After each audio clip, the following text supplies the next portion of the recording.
Hello दोस्तों, स्वागत है आपके अपने YouTube channel life care pharmacy में। दोस्तों, मैं हूं रवि और आज की इस वीडियो में हम जानेंगे कि पेस मेकर इम्प्लांट सर्जरी के बाद हमें किन किन बातों का ध्यान रखना चाहिए। दोस्तों, ये दिल की धड़कन या जीवन का प्रतीक है। यह हमें एहसास देता है कि सब कुछ ठीक है। दिल की धड़कन भी हृदय रोग जैसे उच्च रक्तचाप, दिल का दौरा आदि के पहले संकेतों में से एक है। जब दिल की धड़कन अनियमित होती है तो इसका पता डॉक्टर द्वारा लगाया जा सकता है और इस स्थिति को अतालता यानी कि एरिथमिया कहा जाता है। हमारे शरीर को ठीक से काम करते रहने के लिए यह जरूरी है कि दिल सही लय में धड़के। ऐसे करने का एक सही तरीका पेसमेकर का उपयोग करना है। पेसमेकर एक छोटा उपकरण है जो त्वचा के नीचे लगाया जाता है और हृदय से जुड़ा होता है। जब भी यह पता चलता है कि हृदय सही ढंग से नहीं धड़क रहा है तो यह हृदय के एक आवेग भेजता है जो धड़कन पैदा करता है और हृदय को वापस सही लय में ले आता है। पेसमेकर होने पर आप क्या कर सकते हैं और क्या नहीं करना चाहिए, इसे लेकर कई सवाल हैं। जैसे कि क्या मैं मोबाइल फ़ोन का उपयोग कर सकता हूँ या नहीं, क्या हवाई अड्डे पर मेटल डिटेक्टर से गुजरना ठीक है, मुझे डॉक्टर को कब बुलाना चाहिए आदि।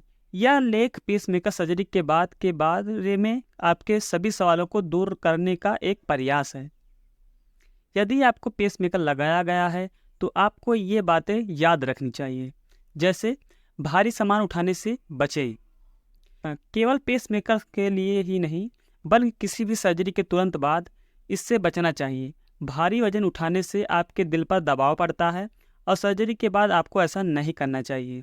सर्जरी के 3 महीने बाद आप मध्यम वजन उठा सकते हैं, लेकिन भारी वजन से बचना हमेशा बेहतर होता है।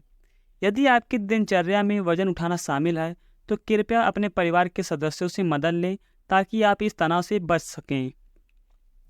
अगली बात करें तो पैदल चलना आपका सबसे अच्छा व्यायाम है। लोगों के सामान्य प्रश्नों में से एक है, जब मेरे पास पेसमेकर है तो मैं व्यायाम कैसे करूं, क्या यह सुरक्षित है? खैर खुद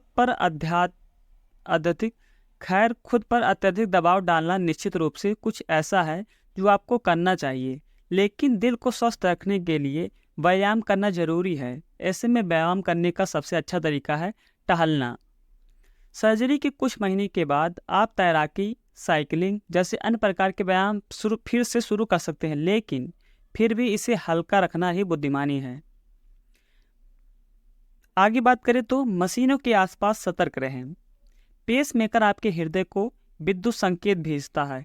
एक चुंबक जब बहुत करीब लाया जाता है इन विद्युत संकेतों में हस्तक्षेप करता है, इसलिए मशीनों के आसपास सावधान रहना जरूरी है।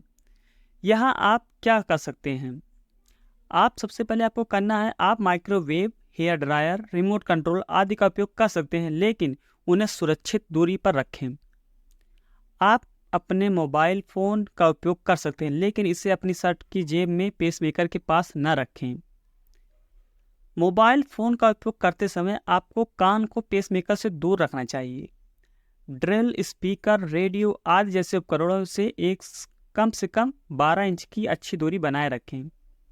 चलती कार का इंजन भी व्यवधान उत्पन्न कर सकता है, इसलिए चलती हुई कार के हुड पर झुकने से बचें।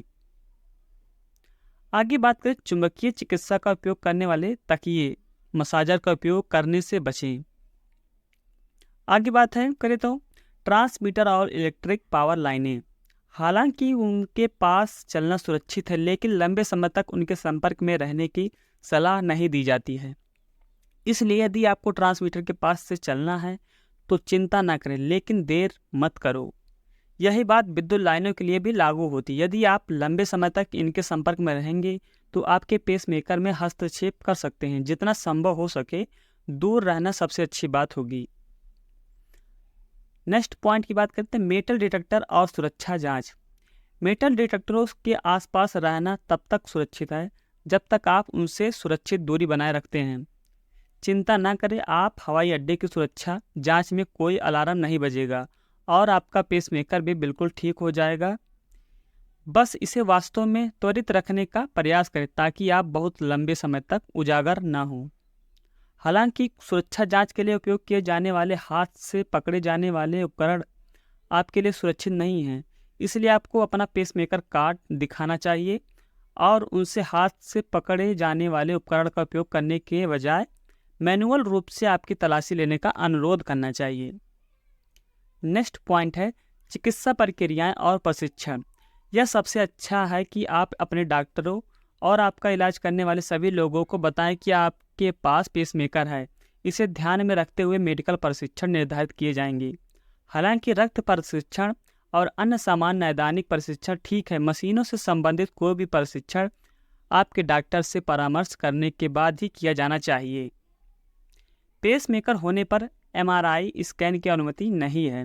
कुछ प्रक्रियाएं जैसे लिथोट्रिप्सी यानी कि गुर्दे की पथरी को तोड़ने और निकालने के लिए उपयोग की जाती है, जो कैंसर विकिरण उपचार आदि से बचना चाहिए। Dental x ray, dental drilling, paint का अल्ट्रासाउंड, CT स्कैन आपके लिए सुरक्षित है, लेकिन एहतियात के तौर पर इनमें से किसी भी प्रशिक्षण प्रक्रिया से गुजरने से पहले अपने डॉक्टर से परामर्श लें। तंग कपड़े और भीड़, ऐसी किसी भी चीज़ से बचना सबसे अच्छा है जो पेसमेकर साइट को नुकसान पहुंचा सकती है।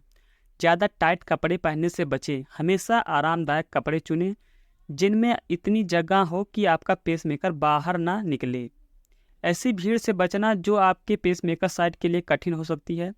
एक अच्छा विचार है आपको स्वयं भी पेसमेकर की स्थिति को ध्यान में रखने चाहिए ताकि आप उस क्षेत्र को खुरदरा होने या चोट पहुंचाने से बच सकें।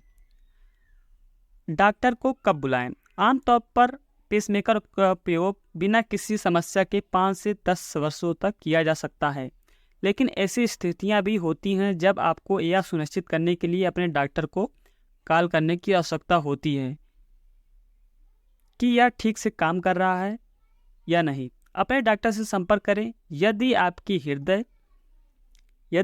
हृदय गति आपके पेसमेकर के लिए निर्धारित न्यूनतम दर से नीचे चली जाती है, तब आपको अपने डॉक्टर से संपर्क करना चाहिए। असामान्य हृदय ताल के लक्षणों का अनुभव करें, तब आप संपर्क कर सकते हैं डॉक्टर से अपने। पेसमेकर चेहरा स्थल पर सूजन या लालिमा या मवाद हो, तब कर सकते हैं आप नए लक्षण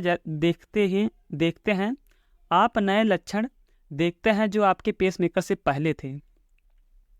हमारा हृदय आपके शरीर का सबसे महत्वपूर्ण अंग है। यदि आप इसके लक्षणों के बारे में जानते हैं तो हृदय रोग को होने से रोकना आसान है।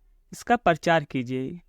आप यह वीडियो ज़्यादा से ज़्यादा लोगों के पास शेयर करें ताकि लोगों को जानकारी मिल सके। धन्यवाद दोस्तों, मिलते हैं आपको अगले नेक्स्ट वीडियो में।